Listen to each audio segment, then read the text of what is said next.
მანქანისა და აგიტაციის განყოფილების უფროსის მილიციის კაპიტან რობერტ იანტბელიძე. გამარჯობათ. იძულებული ვართ ისევ ჩვენ საერთო საწუხარზე მოგახსენოთ. არ ვთქვამს იმ საბედისწერო შემთხვევებზე, რომლებიც თვალ მდგომარეობაში მართვას მოხდა. ციფრებს გვერდს ვერ ავულით. წლეულს მარტო თბილისში 1900-ზე მეტი ასავი მძღოლია გამოვლენილი. ჩვენი საზოგადოება ამის მიმართ სამართლიან შეშფოთებას გამოთქვამს.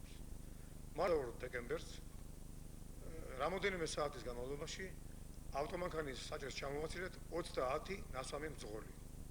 21 დეკემბერს თბილისის ზღვაზე მდებარე რესტორან იალქანში უზომოდ ქეიფისა და მოლხენის შემდეგ სანატორიუმ ქართლის კულტმუშაკმა ბესიკ სიმონიძე ჯანაშვილმა დაუფიქრებლად გამოსცა ავტომანქანის გასაღები ასევე მთელ მდგომარეობაში ყოფ ბადრი დემურიძე ჯინჭარაძეს. მას თანამოქეიფეები სტუმრად ჩამოსული ეკატერინა ხოდიკინა და ვალენტინა ვორნიკოვა უნდა მიეცილებინათ ტურბაზაში. ალკოჰოლით გონება არეულმა ვერ უზრუნველყო ავტომანქანის მართვა, გადავიდა მოძრაობის საწინააღმდეგო მხარეს და შეეჯახა ავტომანქანას ჟიგულს. უდანაშაულო მძღოლი რკინიგზის მეორე საავადმყოფოში მიიყვანეს. საავადმყოფოში აღმერთვე დამნაშავე მძღოლიც.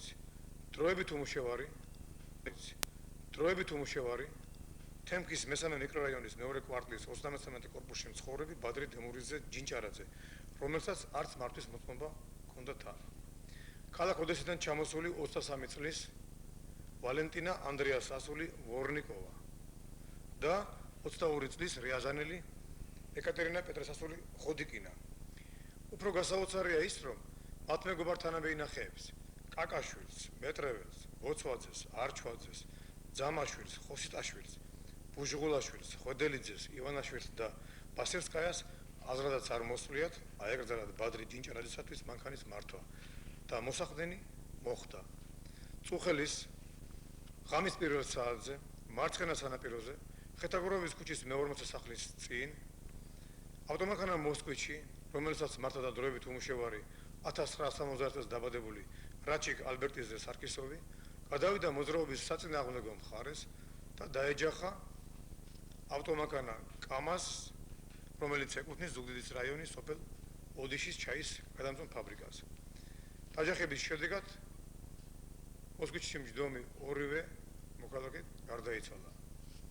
ავტოსაღწევო შემთხვევის მიზეზს გამოძიება უახლოეს დღეებში დაადგენს.